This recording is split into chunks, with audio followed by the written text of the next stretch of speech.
കൂപ്പുകരങ്ങളോടെ ഒത്തിരി സ്നേഹത്തോടെ ഏതാനും നിമിഷങ്ങള് നമ്മളെ ജീവനതുല്യം സ്നേഹിച്ച തമ്പുരാന്റെ മുമ്പിൽ ചെലവഴിക്കുന്ന സമയം. വേറെ കാര്യങ്ങളെ കുറിച്ചൊന്നും നമ്മൾ ചിന്തിക്കേണ്ടതല്ല. ഹൃദയം കർത്താവിന് കൊടുക്കുക. ഹൃദയം കർത്താവിന് കൊടുക്കുക. വളരെ ശാന്തതയോടെ ഈ നിമിഷങ്ങളിൽ ഈശോയുടെ കൂടെ ആയിരിക്കുക. വേറൊന്നും വേണ്ട. തമ്പുരാൻ ആഗ്രഹിക്കുന്ന എന്താ? മർത്ത മറിയം നല്ല ഭാഗം തിരഞ്ഞെടുത്തെന്നാ പറഞ്ഞത്. നീ ഒത്തിരി കാര്യങ്ങളെ കുറിച്ച് വ്യാപൃതയാണ്. മറിയം നല്ല ഭാഗം തിരഞ്ഞെടുത്തു. എന്താ നല്ല ഭാഗം? കർത്താവിന്റെ കാൽച്ചുവട്ടിൽ ഇരുന്നു. മർത്തയാകട്ടെ കുറെ കാര്യങ്ങള് യേശുവിന് വേണ്ടി ചെയ്യാൻ വേണ്ടി ഓടി നടക്കുമായിരുന്നു. അവള് വിചാരിച്ചു അതിലായിരിക്കും കർത്താവ് സന്തോഷിക്കുന്നതെന്ന്. ഈശോ പറഞ്ഞു അല്ല, മറിയം നല്ല ഭാഗം തിരഞ്ഞെടുത്തു. കർത്താവിന്റെ നല്ല ഭാഗം തിരഞ്ഞെടുത്തവരാണ് നമ്മളിപ്പോ. കർത്താവിന്റെ കൂടെ ഇരിക്കുന്നവരാണ് നമ്മളിപ്പോ, അല്ലേ? വേറെന്തെല്ലാം കാര്യങ്ങൾക്ക് നമുക്ക് ഓടി അടക്കാമായിരുന്നു. വേറെന്തെല്ലാം കാര്യങ്ങൾ ഈ സമയത്ത് നമുക്ക് ചെയ്യാമായിരുന്നു. അതെല്ലാം വിട്ടിട്ട് കർത്താവിന്റെ കൂടെ ഇരിക്കാൻ തീരുമാനമെടുത്തവരല്ലേ നമ്മള്? കർത്താവിന്റെ കാൽപാദത്തെങ്കിൽ ഇരിക്കാൻ മക്കളെ നമ്മൾ തീരുമാനമെടുത്തവരല്ലേ? കർത്താവിനെ കേൾക്കാൻ, കർത്താവിനെ ശ്രവിക്കാൻ തീരുമാനമെടുത്തവരല്ലേ നമ്മള്? നമ്മളെ കേൾക്കാതെ ദൈവം പോകുമോ? നമ്മൾ പറയുന്നത് കേൾക്കാതെ ദൈവം നമ്മളെ ഇട്ടിട്ട് പോകുമോ?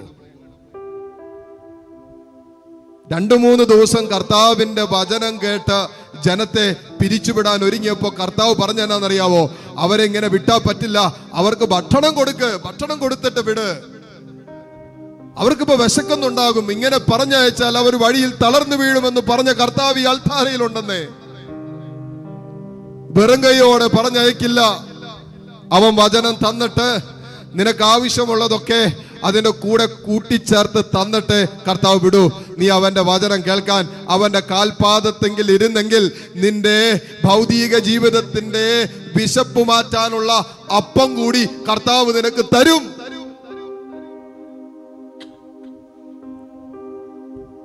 അത് സൗഖ്യമായിട്ടാകാം, അത് വിടുതലായിട്ടാകാം, അതൊരു പക്ഷേ നിന്റെ ഭൗതിക ജീവിതത്തിന്റെ അനുഗ്രഹങ്ങളായിട്ടാകാം, നിന്റെ സാമ്പത്തിക വരുമാന മാർഗങ്ങൾ അനുഗ്രഹിച്ചുകൊണ്ടാകാം. എങ്ങനെ ആകട്ടെ മോനെ, നിന്റെ വിശപ്പ് മാറ്റിയിട്ടേ കർത്താവ് വിടൂ. നീ അവന്റെ കാൽപാദത്തെങ്കിൽ ഇരുന്നില്ലേ അവന്റെ സ്വരം കേൾക്കാൻ? അതാണ് നിന്റെ യോഗ്യത. നീ അവന്റെ കാൽപാദത്തെങ്കിൽ ഇരുന്നു കൊടുത്തില്ലേ അവന്റെ ഹിതമറിയാൻ? അതാണ് നിന്റെ യോഗ്യത. നീ അവന്റെ ചാരയിരുന്നില്ലേ അവന്റെ ഹൃദയ സ്പന്ദനങ്ങൾ അളക്കാൻ? അതാണ് യോഗ്യത. വേറൊന്നുമില്ല നമ്മുടെ യോഗ്യത. ആ യോഗ്യതയാണ് തമ്പുരാൻ ഈ നിമിഷം കാണുക. അതുകൊണ്ട് കർത്താവിന്റെ സ്നേഹത്തിലേക്ക് നമ്മളെ ചേർത്ത് വെച്ചുകൊണ്ട് കരങ്ങൾ കൂപ്പി കണ്ണു തുറന്ന് കർത്താവിനെ കണ്ട് നമുക്ക് ഒരുമിച്ച് ഈശോയെ ആരാധിച്ച് പ്രാർത്ഥിക്കാം. പരിശുദ്ധ പരമ ദിവ്യകാരുണ്യ നാഥനായ ഈശോയ്ക്ക് എന്നേരവും ആരാധനയും സ്തുതിയും പുകഴ്ചയും ഉണ്ടായിരിക്കട്ടെ. കരങ്ങളെ രണ്ടും തുറന്ന് യാചനാപൂർവം പിടിക്കാം. ഈ നിമിഷങ്ങളിൽ നിങ്ങളുടെ കരങ്ങൾ വിശുദ്ധ മന്ദിരത്തിലേക്ക് നീണ്ടിരിക്കട്ടെ. ഈ ആലയത്തിലേക്കാണ്, ദിവ്യകാരുണ്യത്തിലേക്കാണ് നിങ്ങളുടെ കരങ്ങൾ നീട്ടിപ്പിടിച്ചിരിക്കുന്നത്. വചനം പറയുന്നു, സങ്കീർത്തകൻ അവിടുന്ന് തന്റെ വിശുദ്ധ മന്ദിരത്തിൽ നിന്നും നിനക്ക് സഹായമയക്കട്ടെ, സിയോനിൽ നിന്നും നിന്നെ തുണയ്ക്കട്ടെ. അവിടുന്ന് നിന്റെ ഹൃദയാഭിലാഷം സാധിച്ചു തരട്ടെ. കാണുന്താ, നീ കർത്താവിന്റെ വിശുദ്ധ മന്ദിരത്തിലേക്ക് എത്തി. അതുകൊണ്ടാ കരങ്ങൾ തുറന്നു പിടിക്കുമ്പോ മോളെ, ദൈവസന്നിധിയിലാണ് നീ കരങ്ങൾ ഉയർത്തിപ്പിടിച്ചിരിക്കുന്നത്. നിനക്ക് വേണ്ടി മാത്രമാകല്ലേ നീ ദൈവസന്നിധിയിൽ കരങ്ങൾ ഉയർത്തുന്നത്. ലോകം മുഴുവനും വേണ്ടി ആകട്ടെ. വേദനിക്കുന്ന ഓരോ മകനും വേണ്ടി, മകൾക്കും വേണ്ടി ആകട്ടെ. സങ്കടപ്പെടുന്നവർക്ക് വേണ്ടി ആകട്ടെ. ദുഃഖദുരിതങ്ങളിലൂടെ കടന്നു പോകുന്നവർക്ക് വേണ്ടി ആകട്ടെ. പാപത്തിൽ മരിച്ചുകൊണ്ടിരിക്കുന്നവർക്ക് വേണ്ടി ആകട്ടെ. നിരാശകൾക്കും ആത്മഹത്യാ പ്രവണതകൾക്കൊക്കെ അടിമപ്പെട്ടു പോയവർക്കാകട്ടെ. ജീവിത സങ്കടങ്ങളിൽ കടന്ന് അസ്വസ്ഥപ്പെടുന്നവർക്ക് വേണ്ടി ആകട്ടെ. കടബാധ്യതയിൽ കഴിയുന്നവർക്ക് വേണ്ടി ആകട്ടെ. ആത്മീയമായിട്ട് വളരാൻ ആഗ്രഹിക്കുന്നവർക്ക് വേണ്ടി ആകട്ടെ. വിശുദ്ധ ജീവിതത്തിന് വേണ്ടി ആഗ്രഹിക്കുന്നവർക്ക് വേണ്ടി ആകട്ടെ. നിന്റെ കരങ്ങൾ ദൈവസന്നിധിയിലേക്ക് ഉയർത്തിക്കോ. എന്നിട്ട് ഈ നിമിഷം ആർക്കെല്ലാം വേണ്ടി പ്രാർത്ഥിക്കാൻ നിങ്ങൾ ആഗ്രഹിക്കുന്നുണ്ടോ അവരെല്ലാം യേശുവിൻ്റെ സന്നിധിയിലേക്ക് ഉയർത്തിയിട്ട് അവർക്കെല്ലാം വേണ്ടി പ്രാർത്ഥിക്കുക. ഒരു മധ്യസ്ഥ പ്രാർത്ഥനയായിട്ട് ഈ നിമിഷം മാറട്ടെ. നിങ്ങളുടെ ഇടവക വികാരി അച്ഛനെ ഒന്ന് മനസ്സിൽ കണ്ടേ. ഒരുപക്ഷെ നീ ഒരു അക്രൈസ്തവയായിരിക്കാം. നിങ്ങളുടെ അതിർത്തിയിലുള്ള ഇടവകയിലുള്ള വികാരി അച്ഛനെ ഒന്ന് കണ്ടേ. നിങ്ങളുടെ അതിർത്തിയിലുള്ള ആ സിസ്റ്റേഴ്സിനെയൊക്കെ ഒന്ന് കണ്ടേ. അൽമായ ശുശ്രൂഷകരുണ്ടാകാം, ദൈവരാജ്യത്തിന് വേണ്ടി ശുശ്രൂഷ ചെയ്തുകൊണ്ടിരിക്കുന്നവർ, അവരെയൊക്കെ ഒന്ന് കണ്ടേ. ഒരുപക്ഷെ നിങ്ങളുടെ താമസിക്കുന്ന അടുത്ത് ധ്യാനകേന്ദ്രം ഉണ്ടാകാം, ആലയത്തെ ഒന്ന് കണ്ടേ. എന്നിട്ട് നിങ്ങളുടെ കരങ്ങൾ ഈശോയിലേക്ക് നീട്ടിപ്പിടിക്കുമ്പോൾ എല്ലാവരെയും ഒന്ന് കർത്താവിലേക്ക് കൊടുത്തേ. അവിടെയൊക്കെ അവസ്ഥകൾ എന്താണെന്ന് നമുക്കറിയില്ല. നമ്മളിപ്പോൾ ആർക്കൊക്കെ വേണ്ടിയാണ് പ്രാർത്ഥിക്കുന്നത് നമുക്കറിയില്ല. ഒരു കോമൺ ആയിട്ടായിരിക്കാം പ്രാർത്ഥിക്കുന്നത്. പക്ഷേ അവിടെ അവസ്ഥകൾ എന്താണെന്നോ, അവിടെ സങ്കടങ്ങൾ എന്താണെന്നോ, അവിടെ വേദനകൾ എന്താണെന്നോ ഒന്നും നമുക്കറിയില്ല. പക്ഷെ നമ്മുടെ ദൈവത്തിന് അറിയാലോ. നമ്മൾ ഇവർക്കെല്ലാം വേണ്ടി മധ്യസ്ഥം വഹിക്കാൻ വിളിക്കപ്പെട്ടവരാണ്. ലോകം മുഴുവനും വേണ്ടി മധ്യസ്ഥം വഹിക്കാൻ വിളിക്കപ്പെട്ടവനാണ് ഒരു ക്രിസ്ത്യാനി എന്ന് യേശുവിൻ്റെ മധ്യസ്ഥം നമ്മൾ ഓർമ്മിപ്പിക്കുക. ഇതാ ഇയാൾ താരയിൽ ഈശോ നമുക്ക് വേണ്ടി പിതാവിൻ്റെ സന്നിധിയിൽ മധ്യസ്ഥം വഹിക്കുക. ഈ ഭൂമിയിൽ എന്നെ ഏറ്റുപറയുന്നവനെ പിതാവിൻ്റെ സന്നിധിയിൽ ഏറ്റുപറയുമെന്ന് പറഞ്ഞ കർത്താവ്, ഈ ഭൂമിയിൽ എന്നെ തള്ളിപ്പറയുന്നവൻ പിതാവിൻ്റെ സന്നിധിയിൽ തള്ളിപ്പറയപ്പെടുമെന്ന് പറഞ്ഞ കർത്താവ് ഇയാൾ താരയിൽ നമുക്ക് വേണ്ടി മാധ്യസ്ഥം വഹിക്കുമ്പോൾ ആ മാധ്യസ്ഥത്തിലേക്ക് ആരെയൊക്കെ സമർപ്പിക്കാൻ ആഗ്രഹിക്കുന്നുണ്ടോ അവരെയൊക്കെ സമർപ്പിച്ച് കരങ്ങൾ രണ്ടും ഉയർത്തിപ്പിടിച്ച് കണ്ണു തുറന്ന കർത്താവിനെ കണ്ട് എല്ലാ മക്കളും ഒന്ന് സ്തുതിക്കാവോ. Hallelujah, hallelujah, hallelujah, hallelujah, hallelujah, hallelujah. ഈശോയിലേക്ക് തന്നെ നോക്കി സ്തുതിച്ച് ദിവ്യകാരുണ്യത്തിലേക്ക് തന്നെ നോക്കി എല്ലാ മക്കളും സ്തുതിക്കട്ടെ.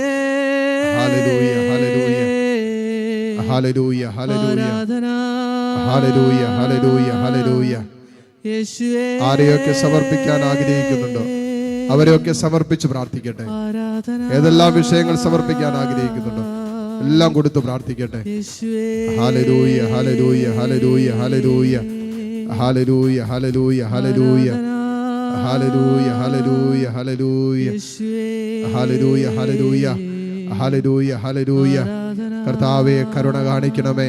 ഈശോയെ കരുണ കാണിക്കണമേ. ഈശോയെ ലോകം മുഴുവന്റെ മേലും നിന്റെ കരുണ കാണിക്കണമേ. ഈശോയെ ഈ പ്രാർത്ഥിച്ചു കൊണ്ടിരിക്കുന്ന ഓരോ മകന്റെയും മകളുടെ മേലും നിന്റെ കരുണ വർഷിക്കണമേ. Hallelujah, hallelujah, hallelujah. ഈശോയെ ആരാധന. കരുണ കാണിക്കണമേ കർത്താവേ, കരുണ കാണിക്കണമേ. ഈശോയെ ആരാധന, ആരാധന, ആരാധന. കർത്താവേ നിന്റെ കാരുണ്യത്തിന് വേണ്ടി ഇതാ നിന്നെ വിളിച്ചു പ്രാർത്ഥിക്കുന്ന മക്കൾ എന്തോരം സങ്കടങ്ങളുമായിട്ടാ വേദനയുമായിട്ടാ തമ്പുരാനെ നിന്റെ മുമ്പിൽ ഈ മക്കൾ നിൽക്കുന്നു. നാളെയെക്കുറിച്ചുള്ള ചിന്തകൾ ഒത്തിരി ഭാരപ്പെടുത്തുന്നുണ്ട്. കുടുംബത്തെക്കുറിച്ചുള്ള ചില വിഷയങ്ങൾ അമിത ഭാരം സമ്മാനിക്കുന്നുണ്ട്. കുടുംബത്തിൽ തന്നെ പലരുടെയും രോഗാവസ്ഥകൾ ഒത്തിരിയേറെ വേദനയുടെയും തീവ്ര ദുഃഖത്തിന്റെയും നടുവിലൂടെ കടന്നു പോകാൻ തമ്പുരാനെ അനേകർക്കത് കാരണമാകുന്നുണ്ട്. ഈശോയെ ഇവരുടെ വേദനകളെ, ഇവരുടെ സങ്കടങ്ങളെ നീ ഇപ്പോൾ ഏറ്റെടുക്കണമേ എന്ന് പ്രാർത്ഥിക്കുന്നു. ഈശോ ഇവരുടെ ദുഃഖങ്ങളെ, ഇവരുടെ ദുരിതങ്ങളെ നീ ഏറ്റെടുക്കണമേ എന്ന് പ്രാർത്ഥിക്കുന്നു. ഈ മക്കൾ കടന്നു പോകുന്ന ജീവിതത്തിന്റെ ഭാരം തമ്പുരാനെ ഇതാ നിന്റെ മുമ്പിൽ ഇറക്കി വെച്ച് ഈ മക്കൾ പ്രാർത്ഥിക്കുന്നു. ഇവർക്ക് വേണ്ടി മാത്രമല്ല ഇപ്പോൾ പ്രാർത്ഥിക്കുന്നത്, ഇവര് കടന്നു പോകുന്ന അതേ വേദനയിലൂടെ സങ്കടത്തിലൂടെ കടന്നു പോകുന്ന ലോകമെമ്പാടുമുള്ള എല്ലാ മക്കളെയും ചേർത്ത് വെച്ചിട്ടാണ്, മനസ്സിൽ സൂക്ഷിച്ചുകൊണ്ടാണ് ഈ മക്കൾ ഇപ്പോൾ പ്രാർത്ഥിക്കുന്നത്. കർത്താവേ നീ കരുണ കാണിക്കണമേ. ഈശോയെ കരുണ കാണിക്കണം. കരുണാമയനേ, കരുണാമയനേ, യേശുവേ നീ എൻ്റെ ഉപനിധിയേ, എന്നെ അനന്യനായി കാത്തിടുന്ന നിൻ സ്നേഹമൊരു ദിവ്യജ്വാലയാണേ. കരുണാമയനേ, കരുണാമയനേ, യേശുവേ നീ എൻ്റെ ഉപനിധിയേ ആമേൻ. എന്നെ അനന്യനായി കാത്തിടുന്ന നിൻ സ്നേഹമൊരു ദിവ്യജ്വാലയാണേ. നിന്നെ അനുഗമിച്ച ഞാൻ മരിച്ചാലും ജീവിക്കുമേ. മരണത്തെ ജയിച്ചവനേ യേശുവേ, കരുണാമയനേ യേശുവേ, കരുണാമയനേ. മുട്ടുകുത്താൻ സാധിക്കുന്ന എല്ലാ മക്കളെയും നിമിഷം മുട്ടുകുത്തുന്നു. പരിശുദ്ധ കുർബാനയുടെ ആശീർവാദം നമ്മൾ സ്വീകരിക്കാൻ ഒരുങ്ങുന്ന സമയമാണ്. നമ്മുടെ എല്ലാ പ്രാർത്ഥനാ നിയോഗങ്ങളും ഹൃദയത്തിൽ സൂക്ഷിച്ച് ഈശോ നമ്മുടെ മുമ്പിൽ ഉയരുമ്പോൾ ആ ഹൃദയാഭിലാഷങ്ങളിലേക്ക് കർത്താവിൻ്റെ ആശീർവാദം കടന്നു വരാൻ പ്രാർത്ഥിച്ചുകൊണ്ട് താഴ്ന്ന സ്വരത്തിൽ സ്തുതിച്ചുകൊണ്ട് ഈശോയുടെ ആശീർവാദം സ്വീകരിക്കാം. Hallelujah, hallelujah. യേശുവേ ആരാധന, ആരാധന, ആരാധന, ആരാധന. ഈശോയെ ആരാധന, ആരാധന, ആരാധന, ആരാധന.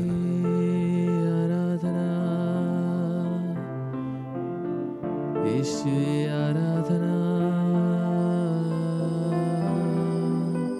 യേശുവേ